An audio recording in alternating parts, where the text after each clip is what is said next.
Somewhere on the west coast of Scotland, there is a cave that the sea seals shut twice a day. The story says that for 25 years, 48 people lived inside it. One man, one woman, and 46 children and grandchildren, every one of them born of incest. The story says they came out at night, dragged travelers off the coast road, robbed them, butchered them, and ate them, and that by the time the King of Scotland rode out with 400 men and a pack of bloodhounds, more than 1,000 people had vanished into that cave. The executions that followed were considered so deserved that nobody bothered with a trial. It is the most famous crime story Scotland has ever produced. And here is what 300 years of retelling leaves out. There is no evidence that Sawney Bean ever existed. No record, no grave, not one victim with a name. But somebody invented him, on purpose, as a weapon. And the true story of who built the cannibal, what they built him from, and what he was built to do, is uglier than anything in that cave. Let's begin. First, the story itself, told the way it has been told for 3 centuries, because you need to feel how good it is before you can see what it really is. Alexander Bean is born in East Lothian, just outside Edinburgh, sometime in the late 1500s. His father digs ditches and trims hedges for a living, and Alexander is put to the same trade, but he is idle, vicious, and allergic to work. He takes up with a woman as savage as himself, and one night, the two of them simply walk out of their lives. They drift across the country to the Ayrshire coast, and there, under a headland called Bennin, they find a cave that runs deep into the rock, with a mouth the tide swallows twice a day. To anyone standing on the shore at high water, it looks like no cave at all. It is a hiding place, designed by the sea itself. The legend says it runs the better part of a mile into the headland, dry at the back, black as a mine, with side passages a search party could wander in for a day. They move in, and they never work another day. Instead, they hunt. The couple ambushes lone travelers on the coast road at night, takes their money, and then solves the one problem every highway robber has, which is that victims talk. Dead men talk too, through their bodies. So the Beans make the bodies disappear, the only way that leaves nothing to find. They carry them home, and they eat them. The robbery pays for nothing, because there is nothing to buy in a cave. The gold and the watches and the rings just pile up in the dark like seashells. The meat is the living, and there is so much of it that they cannot finish what they catch, so they salt it, and they pickle limbs in barrels the way a fishing village pickles herring. Sometimes the sea takes a share and gives it back. Down the coast, villagers walking the tide line find an arm or a leg thrown up on the shingle, and a country that has no idea what is living under Bennin Head starts to understand that something out there is not just killing people. It is using them. Travelers keep vanishing, and suspicion needs somewhere to go, so it goes where it always goes, to the last place the missing were seen alive. Innkeepers along the road are accused. Some are ruined, some flee, and in the telling, some are hanged for murders they never committed. Remember that detail. Even inside the legend itself, the first people destroyed by Sawney Bean's crimes are innocent. And the searches come again and again across the years. Militias sweep the coast. Men with torches walk the shoreline, stand at the very mouth of the cave at high water, see nothing but sea, and move on. The country is hunting a gang with houses, horses, and stolen goods to sell, because nobody alive is capable of imagining what is actually there. You cannot catch what you cannot conceive of, so the road stays hungry. Meanwhile, the cave is filling up. The woman bears 8 sons and 6 daughters. The sons and daughters, who have never seen a church, a school, or a market day, turn to each other and produce 18 grandsons and 14 granddaughters. 46 children raised in the dark on human meat, taught the family trade, ambushing in packs now, taking groups of 2 and 3 and 4 at a time. 25 years, somewhere north of 1,000 victims, and in a quarter of a century, Not one person escapes to describe them. Then comes fair night. A man and his wife are riding home from a local fair on one horse, the wife seated behind him. Then the road erupts. Figures come out of the dark from both ditches at once. The man draws his sword and pistol and fights, wheeling the horse, cutting at hands, and hooves do damage that blades cannot. His wife is not so lucky. They drag her from the saddle, and they kill her there on the road, and the women of the clan begin to butcher her body in front of her husband while the fight is still happening. That image is the engine of the whole legend. He is not watching a robbery. He is watching a meal being prepared, and the meal is his wife. What saves him is the fair itself. 20 or 30 people who left after him come over the rise together, too many to take, and the clan melts back into the dark, leaving the road, the body, and the first living witness in 25 years. He is carried to the magistrates in Glasgow, and the story goes all the way to the top, because the King of Scotland comes in person. 400 men and a pack of bloodhounds sweep the Ayrshire coast. Search parties have walked this shoreline for 2 decades and found nothing. But this time, there are dogs. And at the mouth of a cave that every previous search dismissed as a wet hole the tide fills, the hounds stop and will not be called off, because they can smell what is hanging inside. The soldiers go in with torches, a mile into the rock in the telling. And the light finds the larder. Dried human flesh hanging in rows, the way a butcher hangs beef. Limbs floating in barrels of brine. Heaps of money, watches, rings, and the folded clothes of people who stopped existing years ago.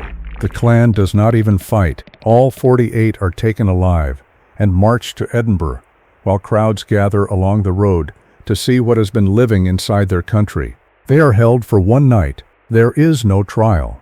The law decides that creatures like this are outside it. The next day at Leith, the men are dealt with first. Their hands and legs are struck off, and they are left to bleed to death in front of their wives, mothers, and children. The families are forced to watch every minute of it. Then the women and children are burned alive in 3 great fires. Witnesses said they showed no repentance at all and cursed the crowd and each other until the fires took their voices. And that is the end of the Bean clan, the worst family in the history of Scotland. That is the story. Now watch it fall apart, starting with a king who cannot decide which century he lives in. Ask the story when all this happened, and it stammers.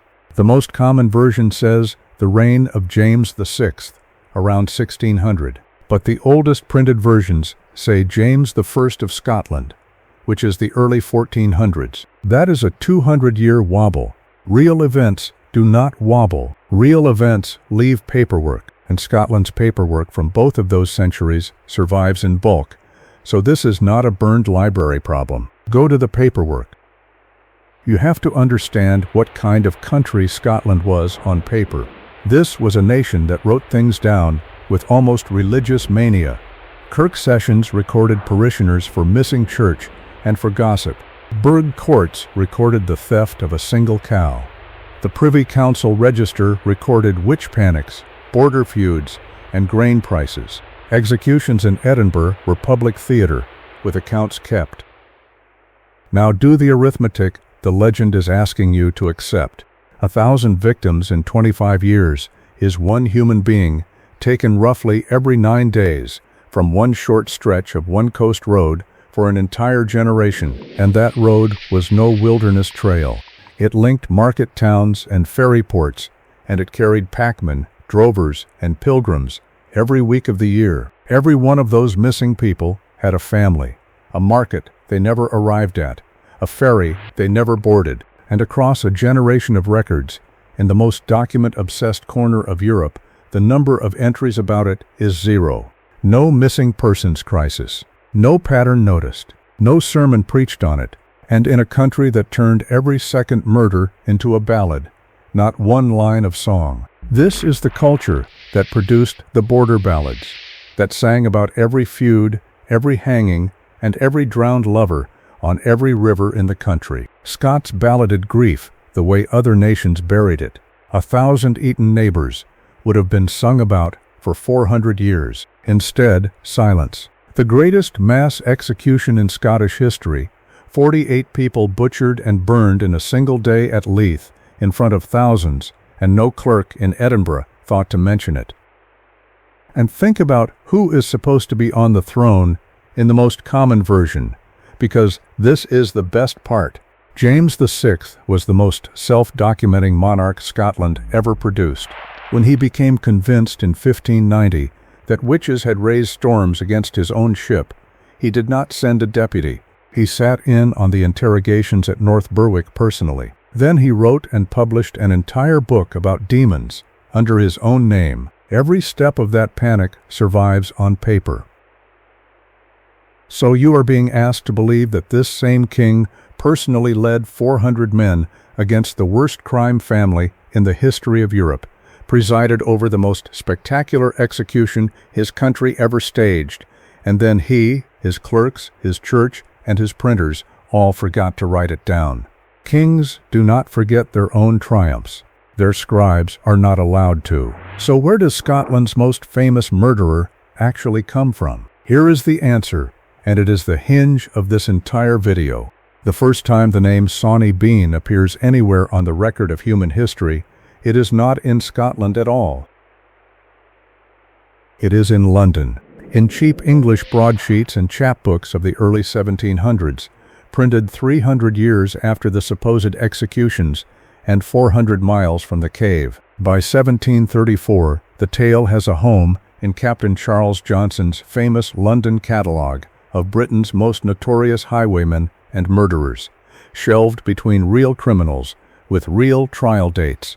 Later, it is fixed forever in the Newgate Calendar, England's best-selling encyclopedia of true crime, where fiction sat beside fact until nobody could tell the difference. The first human being on record ever to mention Sawney Bean was an English printer with something to sell. And hold on to one more fact before we go hunting for the inventors, because it will matter at the end.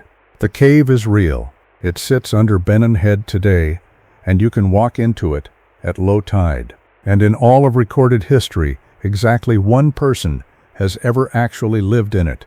We will meet him before this is over. So who invents a Scottish cannibal in London, and why? Start with his name. What does Sawney even mean? It is a pet form of Alexander, but by the 1700s, it had curdled into something else. Sawney was the standard English slur for a Scotsman, full stop. The stage Scotsman, the cartoon Scotsman, dirty, stupid, and greedy, was simply called Sawney, the way a nasty cartoon Irishman was called Paddy. The historian Louise Yeoman has made exactly that comparison, so say the title of the legend out loud. Hear what it actually says. The monster's name is the slur.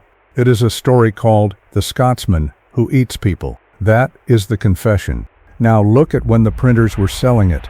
In 1707, England and Scotland were bolted together into one kingdom. A lot of people on both sides hated it.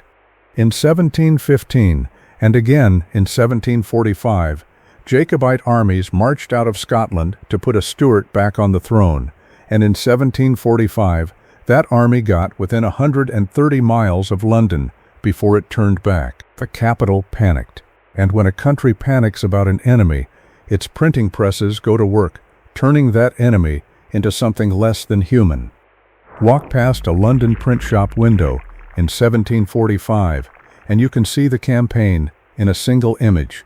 One of the most popular engravings of the year shows a Scotsman at a London public toilet sitting with his legs jammed down both holes because the joke is that a Scot is too savage to know what a toilet is. Customers laughed and paid and hung it on their walls. That is the audience the Bean story was printed for. And understand the machine those pages came out of. A chapbook cost a penny, printed overnight, sold on street corners by the thousand, and the printers were in a knife fight for the most shocking story in the window. Truth was not a requirement. Truth was not even an advantage, because a real murder gives you one pamphlet, and an invented clan gives you a series. Horror was a product. The Scots were the flavor of the decade, and Sawney Bean became the best-selling flavor of all. First, the Scot is dirty. Then he is stupid. Then he is inbred. Look at those 46 children. Then he lives in a hole in the ground like an animal. And then the last rung of the ladder, he eats you. Watch what that ladder does inside a reader's head, because this is how propaganda actually works. Nobody believes a neighbor is a cannibal, but once you have laughed at the toilet print, the inbred joke slides down easier, and once the inbred joke has settled, the cave feels plausible, and by the time the pamphlet reaches the pickle barrels, you are not reading about people anymore. That is the whole function of a dehumanizing story. It is not there to be believed. It is there to lower the price of believing the next one. The legend even carries its own revenge fantasy in its final scene, because what the story does to the Beans at Leith without trial is exactly what its readers dreamed of doing to the enemy up north. This was not folklore drifting south. It was ammunition manufactured next to its target audience, with a slur stamped on it for a name. Quick pause. If you like stories where the official version falls apart the moment somebody checks the actual documents, subscribe, because that is the whole point of this channel. Now back to Scotland, because the men who built Sawney did not build him from nothing.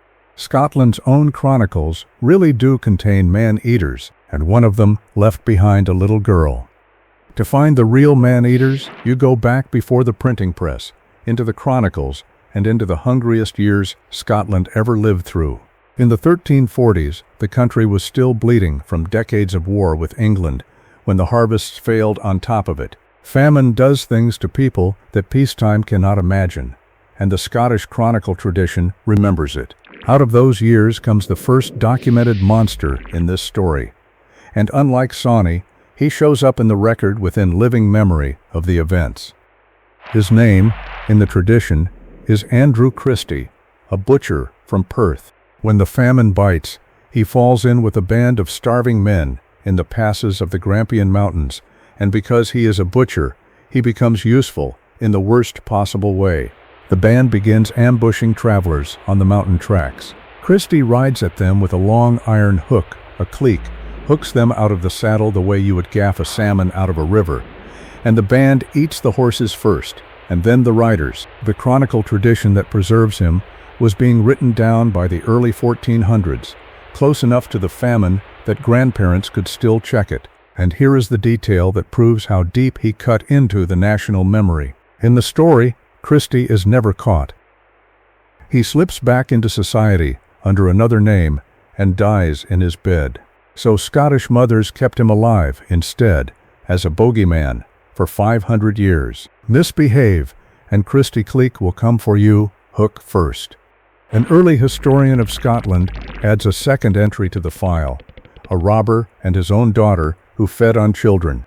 So the shelf marked Scottish cannibals was not empty. But the story that matters most, the one that reads like Sawney Bean's birth certificate, was written down by a chronicler named Robert Lindsay of Pitscotty. And it is worse than the legend, because this one ends with a child.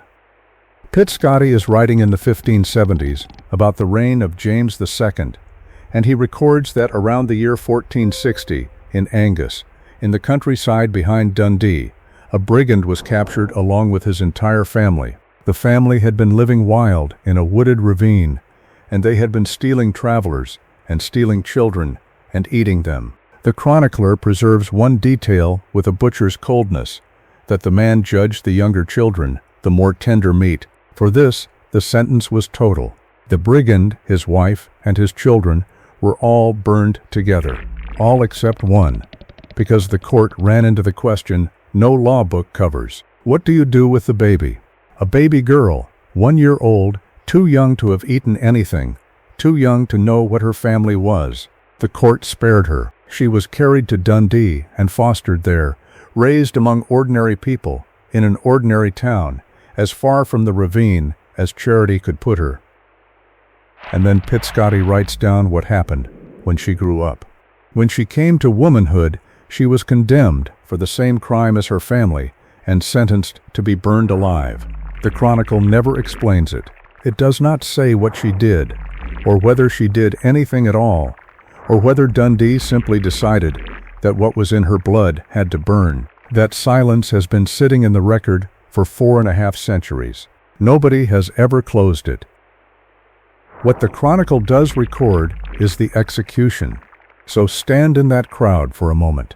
This is the closest thing to a real Sawney Bean scene that Scottish history contains.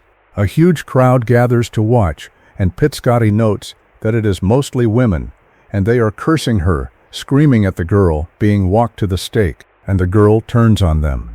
She tells them not to scold her, as if she had committed some crime. She tells them that if they had ever tasted human flesh themselves, they would find it so delicious that they would never willingly eat anything else again. Those are the last recorded words of a woman raised by a town, condemned by the same town, speaking with her family's voice at the end. And then the fire. If you want to know why this story never left Scotland, go and look at a map of Angus today. The wooded ravine where the family was said to den, out past Monarchy on the Dundee Road, is still on the map. The locals named it the Fiend's Den, and the name never washed off. It sits there now, printed next to the farms, a 500-year-old scar in the landscape. Now an honest note, because this channel checks its own sources too. Pitscotty was writing about a century after 1460, and chronicles grow in the telling, so treat the details as 15th century Scotland remembered them, not as a court transcript. But look at what this story has that Sawney never will. A named Scottish chronicler, a reign, a decade, a region, and a ravine you can find on a map this afternoon. That is what a real tradition looks like. And its existence is exactly why the London version worked, because the printers were never asking English readers to believe something new. They were asking them to believe something Scotland had once written down about itself. Now lay Pitscotty's page next to the London chapbook and watch the theft happen. A whole family living wild. Travelers and children stolen and eaten. The younger the victim, the more prized the meat. The entire bloodline exterminated by fire in a single sentence of law. Even a spared child, the one loose thread. Every load-bearing beam of the Sawney Bean legend is already standing in the Scottish chronicles. Small, local, and grim. The London printers did not invent a monster. They stitched one. They took the Angus family, moved it to a coast with a suitably horrible cave, multiplied one ravine's worth of horror into 1,000 corpses, aged it into a vague royal past, and they christened the finished product with a slur. The bones of the story are real bones. They were just dug out of someone else's grave, which leaves the cave itself. Because the strangest chapter in this whole story is not in any chronicle. It happened within living memory, and it is the part nobody who tells the legend ever mentions. The monster's address finally got a real tenant. Go to the old coast road below Benane Head in the 1960s at dusk, and you might see him. A tall, quiet, weathered man stepping out of the cave mouth as the tide pulls back. The locals in Ballantrae call him Snib. They know almost nothing about him at first, only that he lives in the cave, that he is fierce about his independence, and that he is too proud to take charity from anyone's hand. So the village works out a system. They leave things on the stone dike by the road, a sandwich, a packet of cigarettes, on good weeks, a covered plate with a Sunday dinner on it. Then they walk away, because only when they are gone will he come out and accept it. Teenagers climb down to sit at his fire, and he talks with them. He does odd jobs around the village and refuses to be paid in money, and slowly his story leaks out.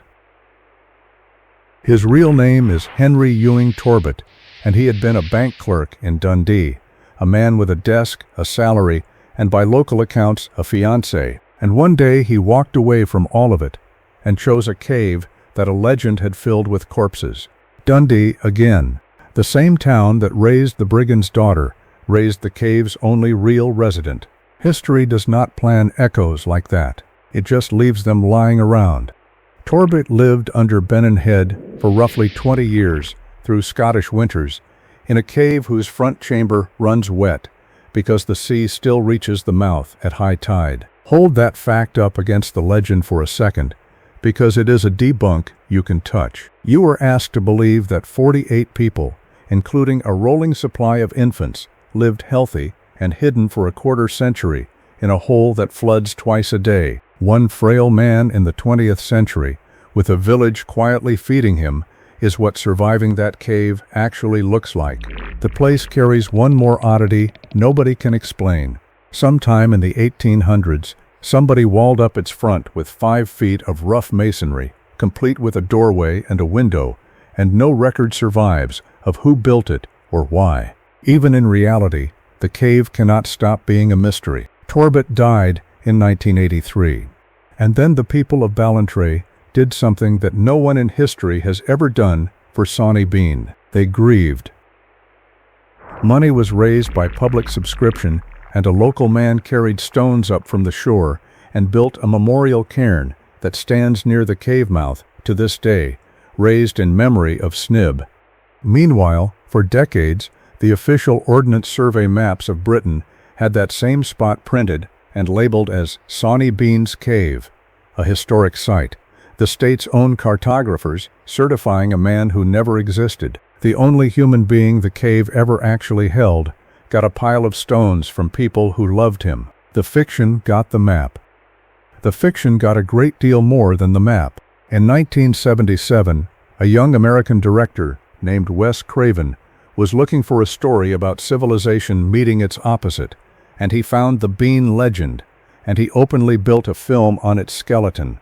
He swapped the Ayrshire coast for the Nevada desert and the travelers for a stranded suburban family, and called it The Hills Have Eyes, and it became one of the founding classics of American horror. Look at the credits of the genre since, and you are looking at Sawney's grandchildren. Wrong Turn and its feral clan in the trees. Jack Ketchum's novels about a wild family on the coast. 50 years of inbred cannibal clans stalking wrong turns and back roads, all running on an engine built in a London print shop. Television took its turn too.